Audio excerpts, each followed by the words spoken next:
Yeah, so this was a meta-analysis that was presented.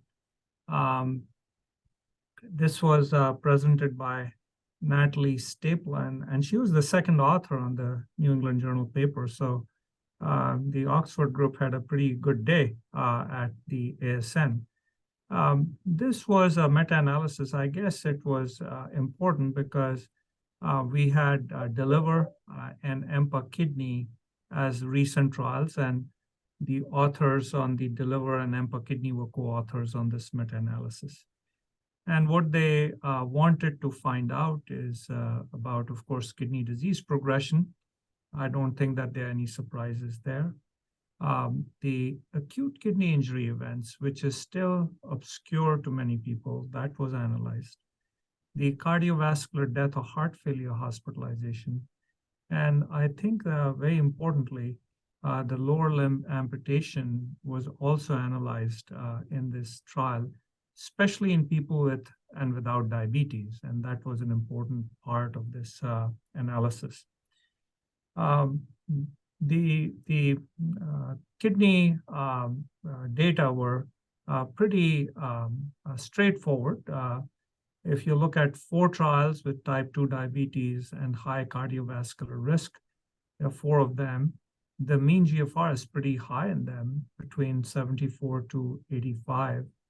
The median follow-up is pretty the longest, between 2.4 and 4.2 years. And these are people all with diabetes, because these are trials that are being done to show cardiovascular safety of these SGLT2 inhibitors. I call them a gift from the FDA to the SGLT2, because that's really what led to the discovery of these agents, or the cardiovascular safety of these agents. The heart failure trials, there are people with and without diabetes, approximately 50-50. And there the GFR is a little bit more impaired compared to the people with type 2 diabetes. The median follow-up is shorter, given these are heart failure outcome trials. And you have about 22,000 patients there. The CKD space is also hopping. 4 trials there with CKD. And 3 of them we know pretty well, the DAPA-CKD, Credence, and EMPA kidney. And EMPA kidney was one of the 4 trials here. And the GFR, the lowest is 37. This is EMPA kidney. And 56, I believe, is Credence trial. And everything else is in between. The median follow-up, pretty short in this trial, but, it was, it's interesting that Credence, DAPA-CKD, and EMPA kidney, they were all halted early. And they all showed pretty robust efficacy, 26,000 patients there. So you have a total of 13 trials, 17% without diabetes, and 90,000 plus participants. So if you look at the trial data for kidney disease progression with and without diabetes, there seemed to be really not much difference in the two. You have about a 27% relative risk reduction in kidney disease progression. Heterogeneity is non-existent, so we can pretty much say that these drugs are protective in the presence and absence of diabetes. And I guess this is so important because this is likely not a glycemic effect of these drugs, because they are working in people without diabetes. Now we see these are the trials. The scored was the dual SGLT1, SGLT2 inhibitor, that's sotagliflozin. That's the information, but mostly it's Credence, DAPA-CKD, and EMPA kidney. Those are the trials, and you can see the ischemic and hypertensive kidney disease. Those data are coming from DAPA-CKD and EMPA kidney. Glomerular disease from DAPA-CKD, EMPA kidney.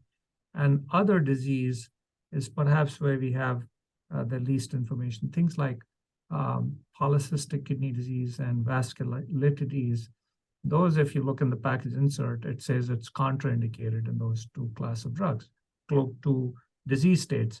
But I know that there are people working on the effect of these drugs, even in those high-risk populations.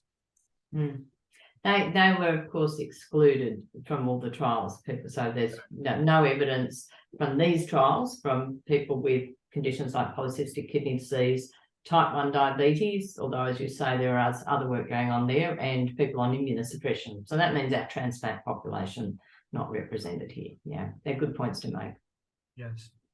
Now, this is something that is very interesting. It's we always thought that these drugs are diuretic and they might cause acute kidney injury. And if you read the package insert, it says that, you should be cautious. Yet when you look at the clinical trial data and you look at spontaneous reporting of acute kidney injury, these are not adjudicated outcomes that people are looking at, that they can give an Aiken score to, or these are not prospective trials, but just the spontaneous reporting in randomized trials. We find that there's actually less acute kidney injury in people who use these drugs. Very unclear why, but I think it might be worthy of exploration in dedicated randomized trials to see if these drugs would be useful to prevent acute kidney injury. And I'm told that there are trials that are in progress using these class of drugs and for the prevention of acute kidney injury. There doesn't seem to be any effect modification by diabetes status, but there seems to be slightly a larger benefit in people without diabetes. So again, it tells us that this is not likely a glycemic effect. This probably is a glycemic independent effect. Meg, any thoughts on this? Because I know that you have thought about it a lot. Yes, yeah. Look, it's a really interesting question. I wonder about the mechanisms for all these factors, because as you say, these were a requirement for cardiovascular safety outcome trials and a glucose lowering agent. All these benefits have really flowed from the development to lead to those trials. So some of the mechanisms, I think, we're still quite unclear.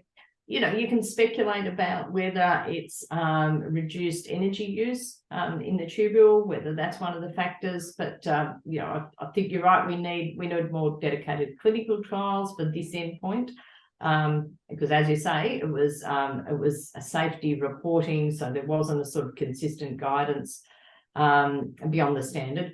And I think also dedicated mechanistic studies to look at that. On the diabetes question, I mean, clearly for people diagnosed as diabetes or not diabetes, there's clear consistency of effect. I do wonder, though, if some of it is mediated by glucose flux in the kidney, even in someone who doesn't have overt diabetes. And, I'm swayed in that by looking at some of those analyses from DAPA-CKD, and there's a suggestion maybe here in IMPA that people with very low normal HbA1c may not get benefit. Of course, there are very few people in that category. So while I think it's important to explore, I think for day-to-day clinical practice, there is very few people in that category, that even people who don't have diabetes, there's probably quite a bit of glucose flux through the kidney, consistent with what we saw in these trials. So the day-to-day message maybe is the same, but I think that there is room for further research there that will help us understand more completely how these drugs are working. Very insightful, very pertinent comments here, because I think this would be worthy of further exploration. Again, no surprise here for cardiovascular death or heart failure hospitalization. And I think this is really a groundbreaking therapy, especially in people with heart failure with preserved ejection fraction, where previously there were no therapies. Now there is a treatment here. So this is, again, independent of diabetes status. This was something which was, again, very interesting, because the people with diabetes, you can see the risk of amputation is increased by about 15%. And without diabetes, there's no increase in risk. And I think these are driven by just two trials, basically, the Canvas and EMPA kidney also is showing a slight signal. When you put them together, you will have a signal. I think if you took out Canvas, it would probably go away completely. Nonetheless, I think, at least to me, it gives pause for consideration, especially in the patient, the kind of patient that we were talking about, who has no HFpEF, no HFrEF, just simply has, say, hypertensive nephrosclerosis, no albuminuria, GFR is, say, 40. Would I put that patient on the SGLT2 inhibitor? Maybe I can give that patient diabetes because that's where the amputation signal is. I think I would be a little bit reluctant to do that. But I don't think that we have seen all the data. They will provide analyses, like you pointed out, with the eGFR slopes, with hospitalizations. And if there was convincing evidence there that these patients would have a net benefit, we might have to change our thinking around that. But look, I think that's really interesting because you're right. These results for amputation were driven by Canvas, so there's something different happening in that trial. But even for the others, the amputation effect had a hazard ratio of things like 1.09, 1.11 for the studies. They weren't significant in their own right, but the effect sizes all tended to be on that side. The other thing that happened too after Canvas is we were all incredibly aware of amputation risk in the way that maybe hadn't been such a focus before. In Credence, as you know, we put in place measures for foot care. We did an analysis and didn't see that made a difference, but you do wonder if that heightened awareness and there was more attention to foot care in the subsequent trials. There are two things for me from that. One is the guidelines always said we should look after feet in people with diabetes, and I think the guidelines were right there. We should look after feet regardless. But the second thing that it makes me wonder whether other agents that might affect volume status, the diuretics, could they possibly be, and they're certainly the stronger fluid shifts, could they be having an effect on amputation? We just don't know. Those drugs were introduced so long ago, we don't have evidence there. So for me, it raises that question, and I think that the approach has to be, pending further analyses for all our patients, including patients on diuretics. We maybe should be paying a little bit more attention to feet than we have traditionally. I think the slightly reassuring thing is a lot of these events were things like toe amputations rather than, below knee, for instance. But nonetheless, that's not trivial, particularly for the patient. So I think feet should be higher in our awareness. Yeah, I think that you make very important points, Meg, that, sometimes we institute measures in clinical trials that increase safety. For example, in Credence, we were doing a lot of foot care. When you reduce the incidence rate of some adverse event in the placebo group, that's very hard to see an effect in a clinical trial because you were so careful. Same way, I think we remove patients in clinical trials. For example, somebody has recurrent UTI. You remove that patient because you don't want them to exposed to a SGLT2 inhibitor. And then you say, well, SGLT2 inhibitors don't cause an increase in infection. But I can tell you clinically, when I've put patients on SGLT2 inhibitor, they would come in repeatedly with UTI, and after second or third episode of UTI, we would just quit and say, this patient never had UTIs in the past. And these are men with UTI because my population is mostly men. And they are coming in now with repeated UTIs. Perhaps this is in the causal pathway of the patient's disease.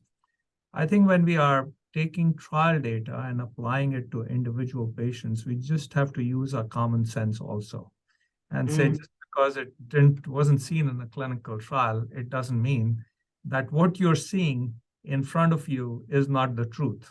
It might be the truth for that patient, and you probably need to act on it. Yeah. So I think we have to still be doctors, and we still are blessed with all these data. that have come in with these incredible trials. And I'm not trying to be a nihilist here. I think that these are very important drugs, but I don't think it's time to put them in the drinking water yet. Yes, I would find good reason to put this drug in patients to reduce the risk of kidney disease progression, to reduce the risk of heart failure hospitalization, so HFpEF, HFrEF, or people who have established atherosclerotic disease, they would be protective. So when a patient comes to me, I'm finding a reason, I'm itching to put the patient on an SGLT2 inhibitor. But if I can't find one, I won't put it on the chart. Yeah. No, because, good point. Yeah. Yeah. So, I guess one, oh, sorry, Rajiv. Go ahead. Yeah.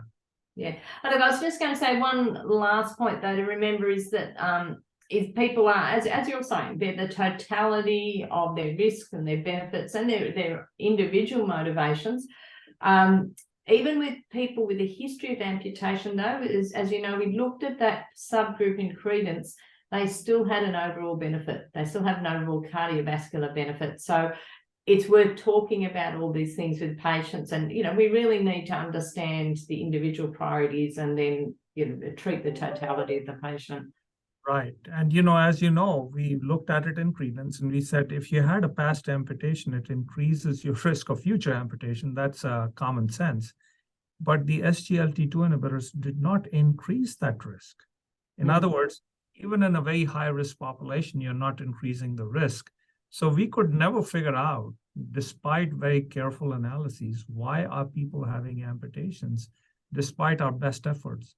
But I think we still have to be cautious when we are using these drugs because, yes, wonderful drugs, they can reduce kidney disease progression, acute kidney injury, cardiovascular outcomes. But in that 1 in 20 patients where you think that the risk is too much, a person with a recurrent UTI or has a stone that, or, indwelling Foley catheter always has 200 white cells in the urine. I just don't put those patients on a SGLT. So I think we have to just use common sense. And of course, the category of patients with polycystic kidney disease, vasculitides, where it is in the package insert, and type 1 diabetes or anybody with a history of ketoacidosis. And sometimes you get that, people who have had Whipple's surgery, had a pancreas removal, they are diabetic, they're on insulin. I wouldn't jump and put them on this class of drugs either. But they are foundational. I think they have really transformed the care of kidney disease. Any last words, Meg, on this? Oh, look, I think they're good points. I think this meta-analysis has got potential for pulling out those sorts of questions. Like I would like to see in the totality of the 13 trials, people who with a previous history of amputation or peripheral vascular disease, what's their net benefit? The risk of recurrence, sure, but also do they get a greater protection from cardiovascular events, and maybe their net benefit is positive. This is a harmonized, it's tabular meta-analysis, but it's harmonized. So I think there's a lot more to come from this for those populations. But yeah, overall, it's confirmed what we've seen already. And that's been a very consistent and positive message for most people. And, I think for the practicing physician who has to take these decisions at the individual level, I think they have to recognize these are amazing drugs. We still don't know how they protect, how they work, but nonetheless, it's probably irrelevant at this point. But at the level of the individual, we have to still make individual level decision-making. And there are probably a fraction of the patients who you need to be still very cautious in using these drugs. I mean, that's the way I do it. I mean, I am still waiting for the information that show me good data that it works in people without albuminuria in the absence of heart failure, HFpEF, HFrEF. I'm not talking about that.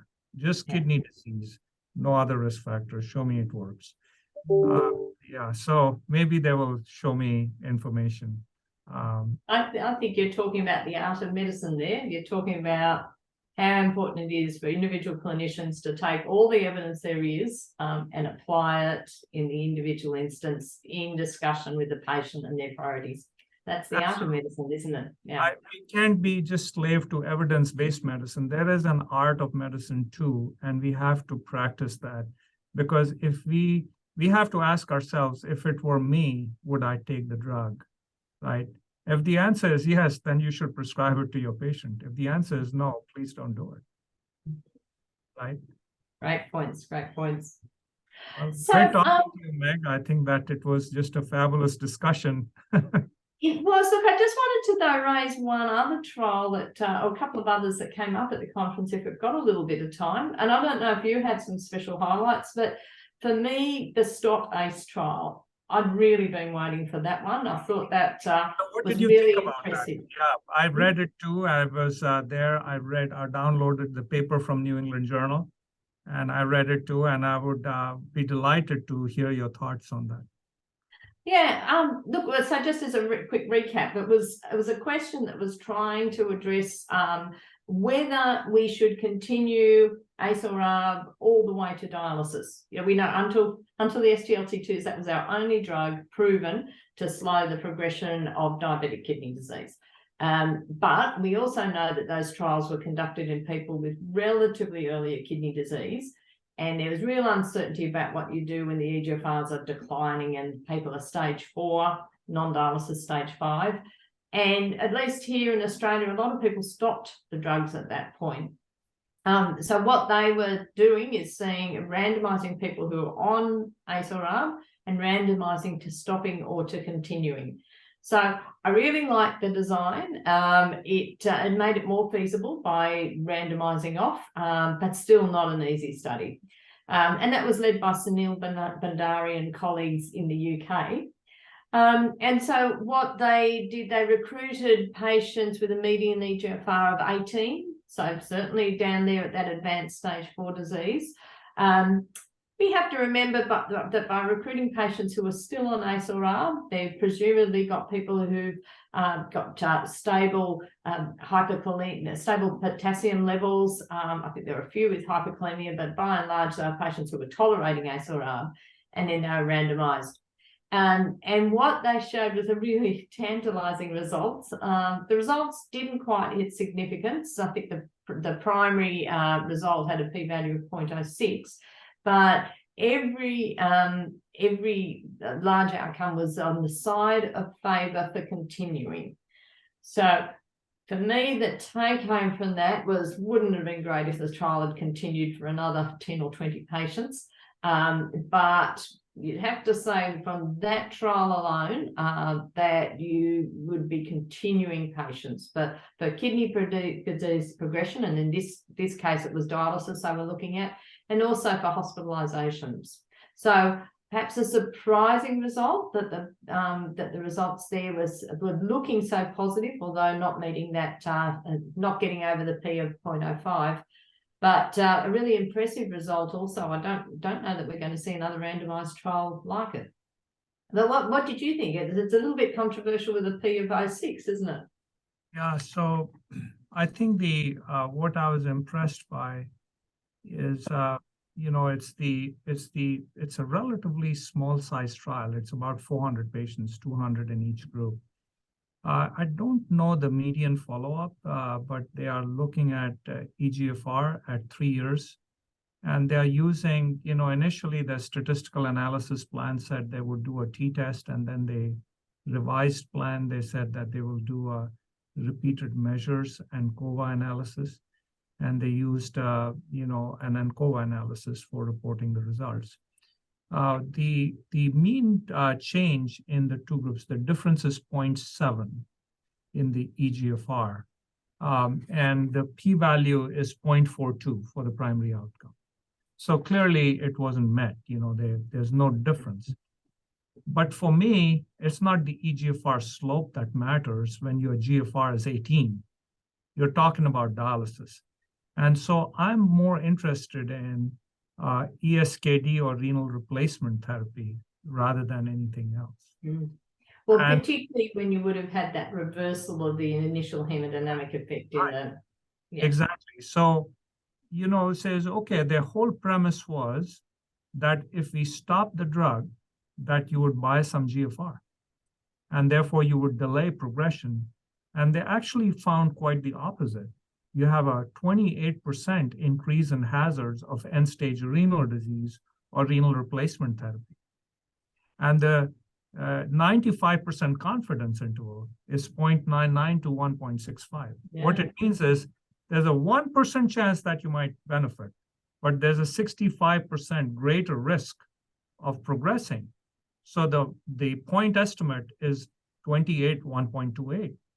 To me, it says, hey, don't stop these drugs. Please continue, because if you stopped, you have a 28% greater likelihood of reaching ESRD. So the trial, I would call, don't stop ACE. It's called stop ACE. It says, don't stop ACE. Please continue.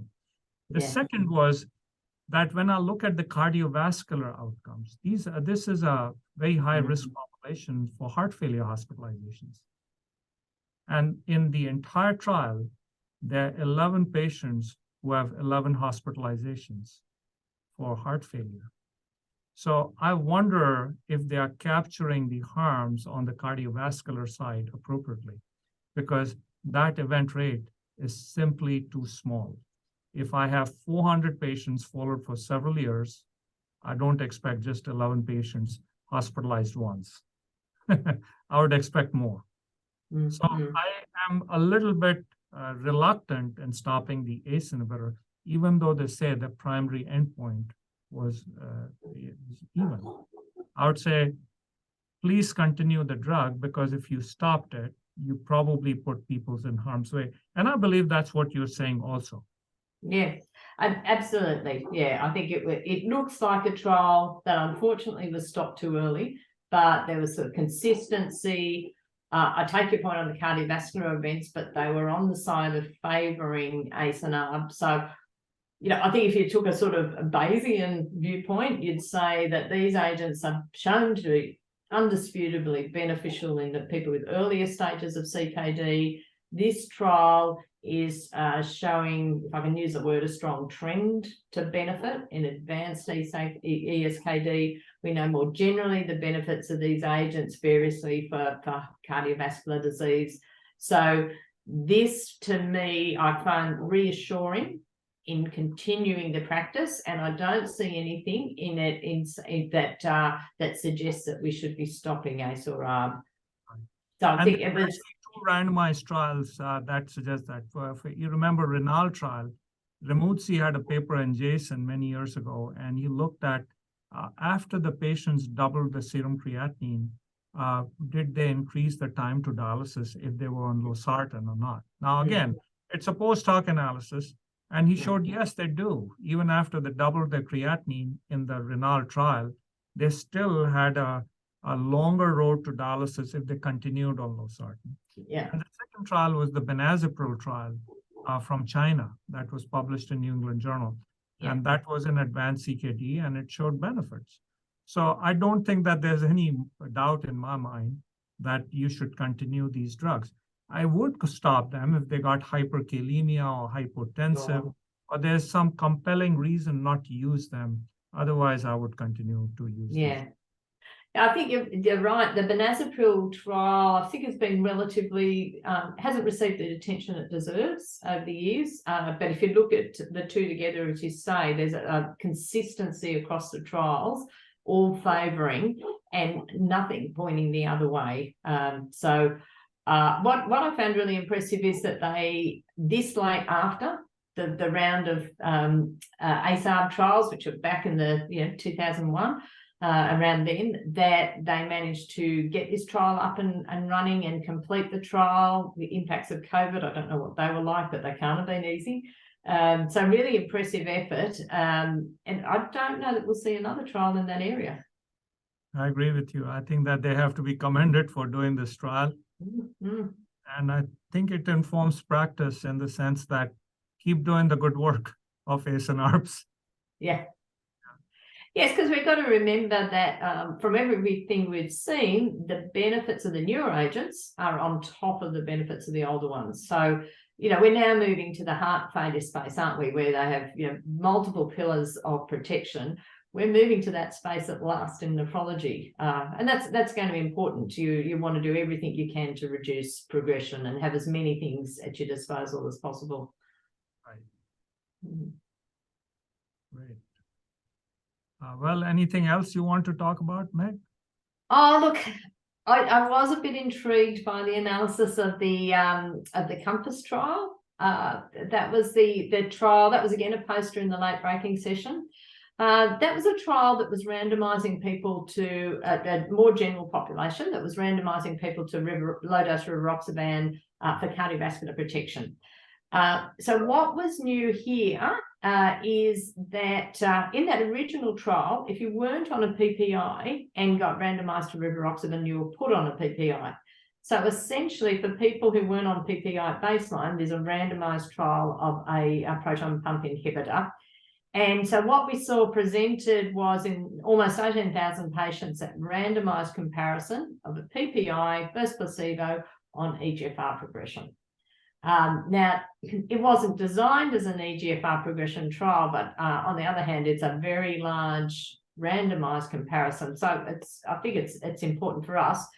And the intriguing thing was that people randomized to PPI had a faster decline in eGFR. Now, it wasn't a huge difference compared to placebo. So it was a 0.26 mils per minute per year greater decline in mean eGFR. Not a relative, you know, not a huge follow-up, a median follow-up of 3.4 years. So I think that difference falls into the realm of clinical significance or not. But certainly if you saw that difference over the life of a patient of 5, 10, 15 years, that could become clinically significant. So I think a little bit of controversy and chatter at the conference on whether that difference was large enough, but it clearly was significantly different. And so I think, again, it puts us in the position of, with PPIs, thinking, are they truly something that benefits patients, or is it something that in your individual patient was started years ago and no one's bothered to stop it? I think this trial now gives us a reason to stop it if it's no longer benefiting the patient. Do you think, what do you think is the mechanism that underlies the progression with PPI? That's a great question. I mean, we've always known about the cases of interstitial nephritis, and in original reports, they were clear-cut, sudden cases, biopsy proven.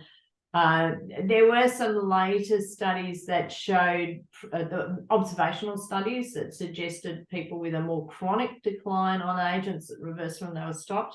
They weren't randomized to my knowledge. So this now raises that question of whether there's an impact on chronic progression. Well, there clearly was in this one. The mechanism, it doesn't help. I think that part will need to be investigated, and hopefully there's a good preclinical model that we can use to do that, because again, I think that would be a difficult randomized clinical trial to conduct now. Did they present any data on, say, how many patients in the two groups had a 25% increase in serum creatinine from baseline? So in other words, people who have large declines. Yes, look, I didn't see that in the poster, but hopefully there'll be more detail in the paper, because you're right, it evokes that question of acute kidney injury, doesn't it? And whether mild decreases are important or not. Although I would say the difference here is that we're looking about change in chronic eGFR. We're not looking about acute reversible events. So yeah, I agree there's that question of how clinically meaningful it is. But anything that shows over a longer term, with nearly 3.5 years, anything that shows a faster decline in eGFR, I think has to be concerning. Yeah, well, you know, you have to worry about many of the confounders sometimes, because this is a trial that is opportunistic, right? You're looking at an outcome not with the intent to look at eGFR declines, and it's possible that there are differences in baseline risk factors in the rate of decline. For example, did they measure albuminuria? I doubt it, because they're not doing a trial to look at rate It of wasn't a progression. kidney dedicated trial. Yeah, yeah. How many people had diabetes? How many people had concomitant NSAID use? How many people actually had bleeding in the two groups? Did the drug actually increase or lower the bleeding risk or increase the bleeding risk? There's so many things that go on, because I think that biological plausibility is important. If you find some signal, you have to really ask why, especially when it's a small signal. And in these days of mega trials where you find very tiny signals, you have to ask, how does this translate to clinical care? Because ultimately, Yes. we are not population doctors, we are individual doctors. Am I going to go and stop the PPIs on people who are on this drug, who are otherwise stable? Yeah. Right? Because lots of patients who have kidney disease, they're on PPIs. There are, and there was an effort for deprescribing a while back on PPIs, which is more about reducing total pill burden. I think this at least puts the PPI back in that consideration. Yeah, and it's individual patients will of course have their own views, and many may decide that the symptoms are worth it, but there may be people who've been on a PPI for years and maybe no longer have symptoms, and maybe it's worth a trial of a suspension of the drug and see what happens. So hopefully the next time we meet, we will have the answers, Meg. Yeah. Well, there are some dedicated kidney trials in rivaroxaban now, so it'd be interesting to see what happens there. And I take your point about confounders completely, and even mechanisms of the changing creatinine. Not every drug that changes creatinine is causing kidney injury. So there's all of that to unpack.